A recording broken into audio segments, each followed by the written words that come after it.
Goeiedag en welkom terug by Woordspieël. Het is lekker om weer vandag saam te wees en ons maak vandag klaar met Markus hoofstuk 16.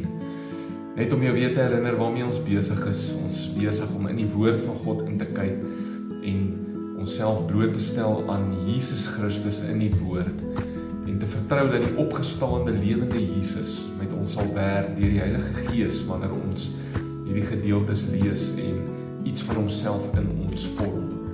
So maak op jou hart en gaan lees ook hierdie hoofstuk vir jouself en kyk wat staan vir jou uit.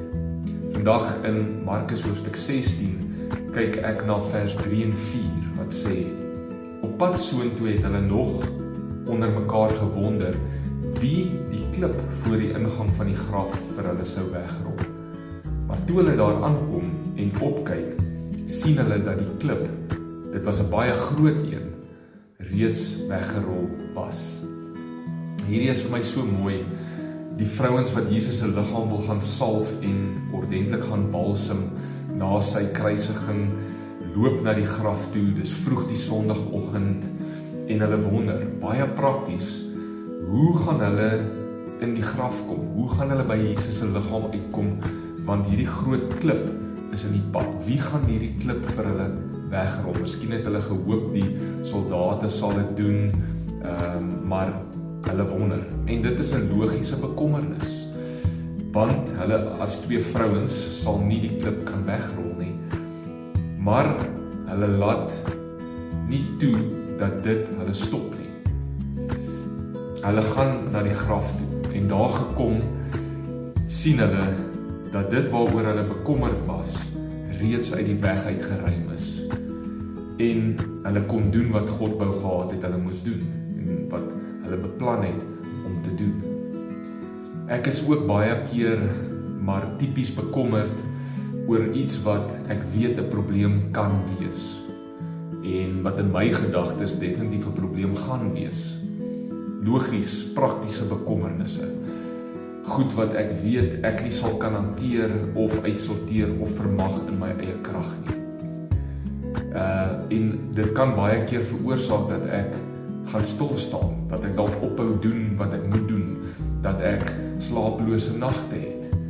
Maar dan sien ek telke male wanneer ek daar kom waar ek gedink het ek hierdie probleem gaan moet face, dat God klaar iets gedoen het wat daardie struikelblok oorkom het, uit die weg uitgeruim het.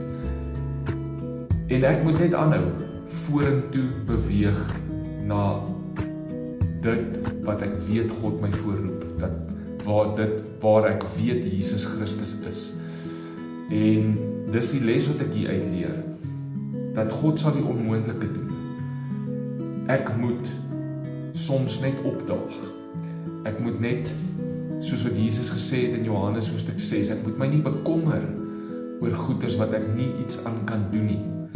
Vandag sal die Here vir my sorg vir vandag en hy sal uitsorteer wat vandag uitgesorteer moet word. Hy sal genade gee vir waar daar genade moet wees en môre sal hy dit weer doen wanneer ek daar kom.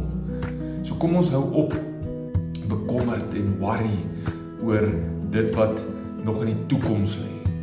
En ons vertrou dat wanneer ek daar kom, sal ek sien die Here het klaar die klip weggerol. Kom ons bid saam. Dankie Jesus dat U die klippe wat onmoontlik is vir my om uit die weg uit te ruim, weggerol het, nog voordat ek daar aankom. Amen. Mag jy 'n wonderlike dag hê. Die Here seën jou. Wees deel van hierdie reis weer môre en nooi mense om saam deel te wees hiervan.